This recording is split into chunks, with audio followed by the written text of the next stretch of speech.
ନୈବ କିଞ୍ଚିତ୍ କରୋମିତି ଯୁକ୍ତୋ ମନ୍ୟୁତ ତତ୍ତ୍ୱବିତ୍ ପଶ୍ୟନ୍ ଶୃଣ୍ୱନ୍ ସ୍ପୃଶନ୍ ଜିଘ୍ରନ୍ ଅସ୍ମନ୍ ଗଚ୍ଛନ୍ ସ୍ୱପନ୍ ଶ୍ୱସନ୍ ପ୍ରଳପନ୍ ବିସୃଜନ୍ ଗୃହଣ ଉନ୍ମିଷନ୍ ନିମିଷନ୍ନପି ଇନ୍ଦ୍ରିୟାଣି ଇନ୍ଦ୍ରିୟାର୍ଥେଷୁ ବର୍ତ୍ତନ୍ତ ଇତି ଧାରୟନ୍।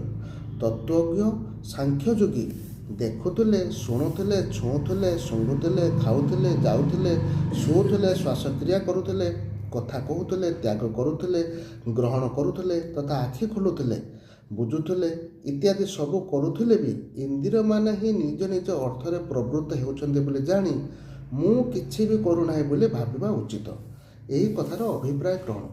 ଉତ୍ତର ହେଲା, ସମଗ୍ର ଦୃଶ୍ୟ ପ୍ରପଞ୍ଚ କ୍ଷଣଭଙ୍ଗୁର ଓ ଅନିତ୍ୟ ହୋଇଥିବାରୁ ମୃଗ ତୃଷ୍ଣାର ଜଳ ପରି ବା ସ୍ୱପ୍ନର ସଂସାର ପରି ମାୟାମୟ ଅଟେ।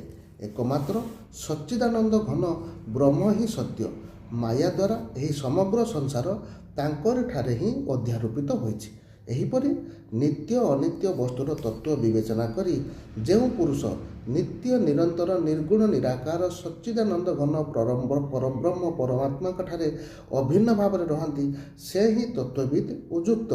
ଉକ୍ତ ଶ୍ଲୋକରେ ଦେଖିବା ଶୁଣିବା ଆଦି ସକଳ କ୍ରିୟା କରୁଥିଲେ ବି ମୁଁ କିଛି କରୁନାହିଁ ବୋଲି କହିବାର ଅଭିପ୍ରାୟ କ'ଣ? ଉତ୍ତର ହେଲା, ସ୍ୱପ୍ନରୁ ଉଠିଥିବା ମନୁଷ୍ୟ ଯେପରି ବୁଝିପାରେ ଯେ ସ୍ୱପ୍ନ କାଳରେ ସ୍ୱପ୍ନର ଶରୀର, ମନ, ପ୍ରାଣ ଓ ଇନ୍ଦ୍ରିୟମାନଙ୍କ ଦ୍ୱାରା ଯେଉଁ ସବୁ କ୍ରିୟାର ପ୍ରତୀତି ହେଉଥିଲା, ବାସ୍ତବରେ ସେସବୁ କିଛି ମଧ୍ୟ ହେଉନଥିଲା କି ତାର ସେସବୁ ସହିତ କୌଣସି ସମ୍ବନ୍ଧ ନଥିଲା।